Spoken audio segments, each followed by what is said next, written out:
to shine her spotlight on the people and issues that were often ignored. She knew that AIDS was one of the things that many wanted to ignore and seemed like a hopeless challenge. Harry erupts as King Charles gifts Prince George title over Archie.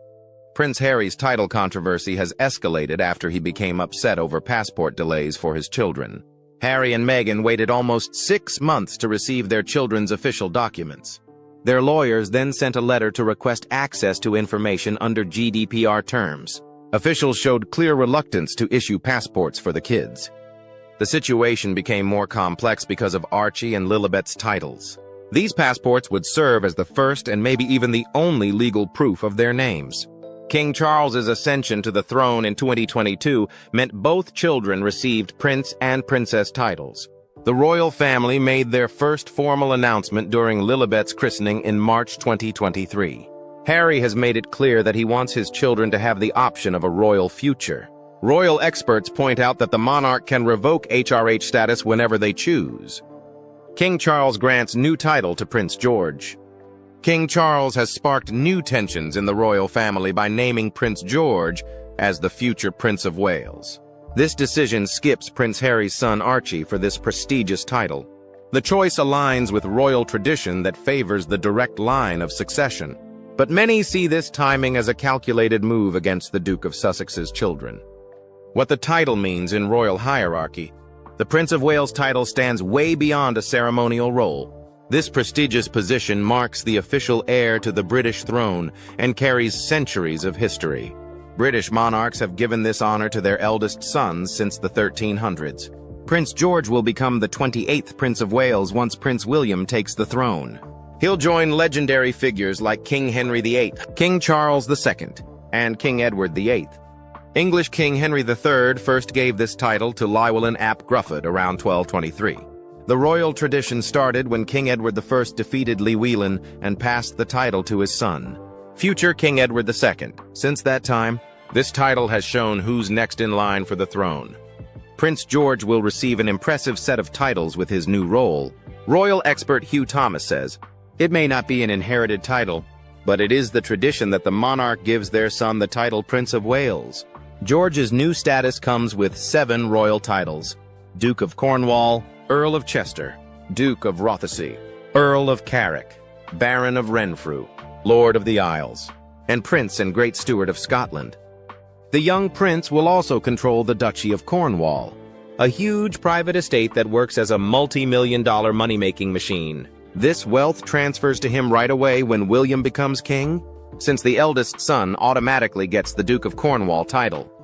Timing and symbolism of the announcement. The king's public recognition of Prince George as the next Prince of Wales carries deep meaning, especially given his rocky relationship with Prince Harry. Royal watchers believe this timing reinforces the traditional succession line and highlights the growing gap between the Sussex family and the crown.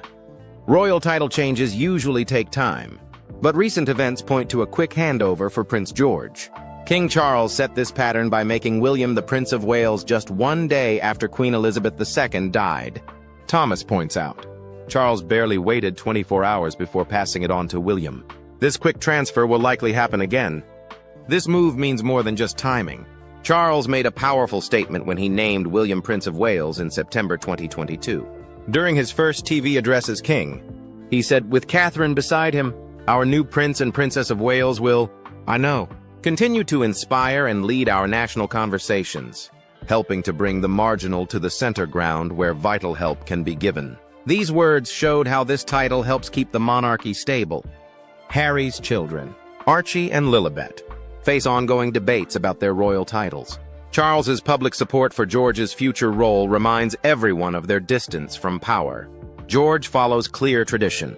King Charles held this title for 64 years from 1958 until 2022. The Sussex children's place in royal ranks remains unclear. Thomas believes Prince William might want to show that he isn't his dad as king, but dropping the Prince of Wales tradition would be quite stunning. He explains, "I'd be stunned if it disappeared, only because the monarchy is built on tradition. History tells us they stick to tradition." Prince Harry reacts to perceived snub of Archie. News reports show the Duke of Sussex has expressed deep unhappiness privately about what he sees as a calculated slight regarding his son Archie's royal status. The situation grew worse after King Charles made recent decisions about royal family titles. Private frustration leaks to media. The strain between Prince Harry and the royal establishment shows up in several ways. This happens most clearly through information that leaked to the press after private talks. Every single time I've tried to do it privately, there have been briefings and leakings and planting of stories against me and my wife, Harry told Cooper in a previous interview. These leaks seem to continue with the current title controversy. The Guardian reports Harry and Meghan waited almost 6 months for their children's passports. Normal processing takes about 3 weeks. Someone close to the Sussexes said there was clear reluctance to issue passports for the kids. The delay came from worries about using HRH, Her Royal Highness titles on official papers. The couple's passport applications listed HRH titles for both Archie and Lilibet, which caused major tension. A legal expert told The Guardian that government officials dragging their feet because the passport applications included the titles HRH for both children. This resistance stopped only after the couple's lawyers threatened legal action through a data subject access request, a move that could expose internal talks about the delay. Stories spread that Meghan first said no to titles for Archie after his birth. Tom Bower wrote in his 2022 book Revenge that when Sir Thomas Woodcock, the Garter of Arms, reached out to discuss titles after Archie's May 2019 birth, Meghan said, "Hell no." Another source said it wasn't just Meghan who pointed out the potential pitfalls. It also bothered Harry. Sources close to Harry describe emotional toll. The title dispute has deeply affected Prince Harry emotionally. Harry talked to his uncle Charles Spencer about using the Spencer surname during this standoff. Someone revealed that Harry went to his uncle out of sheer exasperation after British passports for his children with updated Sussex surnames were being blocked with a string of excuses over the course of 5 months. Harry was at a point where British passports for his children with their updated Sussex surnames were being blocked with a string of excuses, the source explained. He asked Earl Spencer, basically saying, "My family are supposed to have the same name, and they're stopping that from happening because the kids are legally HRH. So if push comes to shove, if this blows up and they won't let the kids be called Sussex, then can we use Spencer as a surname?" Beyond the passport issue, sources say Harry feels completely heartbroken as his father refuses to see him or the kids. Someone close to the situation revealed Harry tried many times to reach Charles over the years, including calls and letters. However, nothing's worked. Harry's frustration goes beyond titles to security worries that affect his family's ability to visit the UK. "I can't see a world in which I would bring my wife and children back to the UK at this point," Harry told the BBC. He added with feeling, "I miss parts of the UK. Of course I do. And I think that it's really quite sad that I won't be able to show, my children." Harry still hopes to settle things with his family. "I would love reconciliation with my family," he said. "Life is precious. I don't know how much longer my father has. He won't speak to me because of this security stuff. But it would be nice to reconcile." Why Archie and Lilibet's titles remain controversial. The debate over Archie and Lilibet's royal titles stands as one of the most intricate disputes in modern monarchy. This situation is different from other royal title debates. It includes constitutional traditions, legal interpretations, and personal family decisions, a perfect storm that created royal protocol confusion. HRH status and its legal ambiguity. The coveted HRH styling sits at the heart of this title controversy. This designation carries both ceremonial weight and real-world implications. King George V's 1917 letters patent set the legal foundation for these titles. We learned that only the monarch's grandchildren in the male line would automatically receive the HRH designation. Charles's rise to the throne meant Archie and Lilibet could be styled as prince and princess, as they became the sovereign's grandchildren. The legal picture remains unclear for several reasons. Royal officials applied the 1917 letters patent inconsistently over decades, which created conflicting precedents. The monarch can issue new letters patent that change or override previous protocols. Royal law doesn't clearly define the difference between having a title by right and using it officially. Constitutional experts say Prince Harry's children became Prince Archie and Princess Lilibet when Charles became king. The HRH status, with its additional protocol implications, needs separate consideration. This difference became clear in March 2023. The couple first used Princess Lilibet in their daughter's christening announcement, though they skipped the HRH prefix. Royal watchers point out that Archie and Lilibet might legally deserve HRH status, but using it needs official royal approval. Government officials delayed processing the children's passports. They hesitated because the applications had HRH titles without formal authorization. Legal questions extend beyond British borders. British law controls royal titles at home, but other countries recognize them based on their own rules. This adds more complexity for the Sussex family in California as they guide their children through their dual identities. Megxit agreements' effect on royal styling. The 2020 Megxit agreement changed how the Sussex family relates to the monarchy, which affected Archie and Lilibet's titles. Harry and Meghan kept their HRH styles after stepping back from royal duties but agreed not to use them. This split between having and using titles set a pattern that now makes their children's situation more complex. The agreement said the couple would stop representing the Queen, wouldn't take public money, and would pay back Frogmore Cottage's renovation costs. They kept their Duke and Duchess of Sussex titles, but couldn't use HRH styling for business or charity work. Their children now face an unusual situation. They might deserve royal titles by birth but belong to a family that doesn't do royal duties anymore. Palace insiders suggest you should only use royal titles if you do royal work. This view seems to explain why officials hesitate to officially recognize Archie and Lilibet's HRH status. The Sussex children's case doesn't match past examples. Princess Diana's sons kept their HRH status after her divorce from Prince Charles because they were direct heirs. Beatrice and Eugenie's situation was different too. They got their princess titles at birth from their working royal father, not years later. Harry and Meghan want to save their children's birthright and let them choose their future path. Critics see this as trying to keep royal benefits without doing royal work, exactly what the Megxit agreement tried to stop. Did King Charles delay passports over HRH concerns?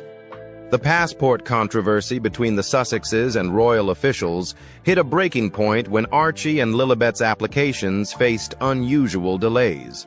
This raised questions about possible royal interference. Documents showed a routine process turned into a months-long standoff that ended up needing legal help to fix. Timeline of the passport application. The passport story started when Harry and Meghan filed applications for British passports for both children. They used the surname Sussex instead of Mountbatten-Windsor, which was on Archie's previous documents until 2023. UK passports usually take 3 weeks to process. The Sussex children's application sat untouched for almost 6 months. The couple tried to speed up the process by using the UK's 24-hour passport service after waiting 3 months with no answer due to technical issues. In spite of that, their scheduled appointment got cancelled because of a supposed systems failure. Sources close to the couple said government officials seemed to think over every detail.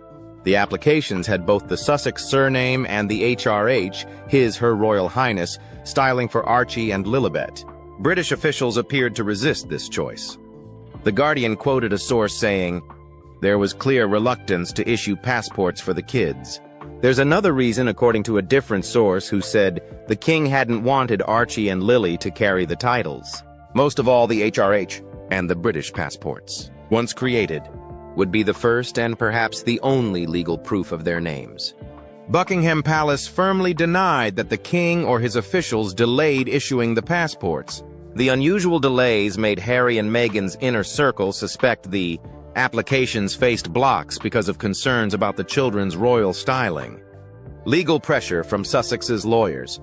Harry and Meghan turned to legal action after seeing what they thought was deliberate blocking. Their lawyers sent a firm letter to the UK Home Office. They threatened to ask for a data subject access request about their children's applications. This legal move could have exposed much more. As one source noted, such a request could have revealed details of the delays and the nature of any behind-the-scenes discussions between British officials responsible for issuing the documents. The request would have forced officials to show their internal communications about the applications. The passports arrived just days after the legal letter. This quick turnaround after months of waiting raised new questions about whether administrative issues really caused the delay. The situation deeply affected Harry. His frustration grew so much that he looked at other options. He talked to his uncle, Charles Spencer, about possibly using the Spencer surname if the Sussex name kept facing resistance. As Harry told his uncle, "My family are supposed to have the same name, and they're stopping that from happening because the kids are legally HRH. So if push comes to shove, if this blows up and they won't let the kids be called Sussex, then can we use Spencer as a surname?" This passport issue adds another layer to the ongoing title debate around Archie and Lilibet. Harry and Meghan wanted these documents with proper styling to officially show their children's place in the royal family line, regardless of their parents' working role in the monarchy. Harry considers Spencer's surname amid royal tensions. Prince Harry has reportedly thought over an extraordinary option to change his surname to Spencer, his late mother's family name. This news adds another chapter to the ongoing saga between the Duke of Sussex and the House of Windsor. The rift between them has grown deeper over the last several years. Emotional ties to Princess Diana's legacy. Harry's potential surname change shows his deep connection to Princess Diana's memory and legacy. The Duke has openly shown his steadfast dedication to continuing his mother's humanitarian work. "There's other times when I think, all I want to do is make my mother incredibly proud. That's all I've ever wanted to do," Harry told People 6 years ago. This feeling has shaped his life choices and charitable work. His bond with Diana's legacy goes beyond public statements. Royal biographer Ingrid Seward noted Harry's joie de vivre, and that connecting touch that mirrors his mother's approach to public service. His work with organizations like Well Child and the Halo Trust shows the same compassionate spirit that defined Diana's humanitarian efforts. Harry spoke to People magazine in 2022 and said, "I definitely hope and believe everything I do makes her proud. I honor my mother in everything I do." The Spencer surname means more than just paperwork. It represents a deep emotional connection to Diana's identity outside the royal institution. Discussions with Earl Spencer. The Mail on Sunday broke the news that Harry reached out to Diana's brother, Charles Spencer, about changing his surname during a brief UK visit. They met at Althorpe Estate, the Spencer family home in Northamptonshire, where Diana rests. Harry picked this time because of growing frustrations with passport applications for his children. "My family are supposed to have the same name, and they're stopping that from happening because the kids are legally HRH. So if push comes to shove, if this blows up and they won't let the kids be called Sussex, then can we use Spencer as a surname?" Harry asked his uncle, according to an insider. The Guardian source said he turned to his uncle out of pure frustration. Some reports claim Earl Spencer advised against the change due to insurmountable legal hurdles. In stark comparison to this, other sources say Spencer showed enthusiasm and support for the name change. These different stories highlight how sensitive this family matter is. Royal author Robert Jobson told Newsweek about the serious impact of such a change. Changing his surname from Mountbatten Windsor to Spencer would have been no small thing. It would have been a public rejection of his father's family, a slap in the face to the late Prince Philip, who fought tooth and nail to get that name recognized in the first place. The change would affect Harry's children, too. His daughter would become Princess Lilibet Diana Spencer, strengthening the Diana connection while moving away from the Windsor legacy. Harry's relationship with Diana's family remains strong. Charles Spencer and Harry's aunt Jane Fellows showed their support by attending an Invictus Games event at St. Paul's Cathedral. This proves his lasting connection to the Spencer family. Royal insiders question Harry and Meghan's motives. Amid the title disputes and the potential surname change, palace insiders have begun to question the true motives behind Prince Harry and Meghan Markle's actions. To those loyal to the institution, the Sussexes' moves are not seen as mere personal decisions, but as a seemingly calculated strategy, breeding skepticism and mistrust. One of the primary criticisms from inside sources is that the Sussexes appear to want to have their cake and eat it too. They argue that the couple wishes to retain the privileges and prestige of royal titles while simultaneously rejecting the duties and scrutiny that come with them. They want the prince and princess titles for their children, but they don't want to play by the rules, one former palace aide remarked. A title isn't an accessory. It's a symbol of service. The reluctance to issue passports with the HRH styling is viewed by some as the monarchy's attempt to enforce this consistency. Titles come with duty. Another prevailing view within royal circles is that these actions are part of Harry and Meghan's personal brand building. The consideration of changing their surname to Spencer is seen by some as a move to leverage the immense popularity and beloved legacy of Princess Diana, separating themselves from the sometimes controversial image of the House of Windsor. Diana is a global icon, a royal commentator explained. Aligning more closely with the Spencer brand is a PR masterstroke, especially in the United States, where Diana is still revered. Furthermore, insiders suggest that the constant leaks to the media about Harry's grievances are a deliberate tactic to pressure King Charles and the wider royal family. Every time a decision doesn't go their way, a story appears in the press, said one courtier. It's a way of controlling the narrative and winning public sympathy, framing themselves as victims of a rigid institution. Ultimately, this skepticism reflects a profound clash of perspectives. While Harry and Meghan may view their actions as genuine attempts to protect their family and honor Diana's legacy, to insiders, they are perceived as self-serving moves that damage the stability and credibility of the monarchy. This collision between the desire for personal independence and the expectations of a thousand-year-old institution continues to be at the heart of the royal family's rift.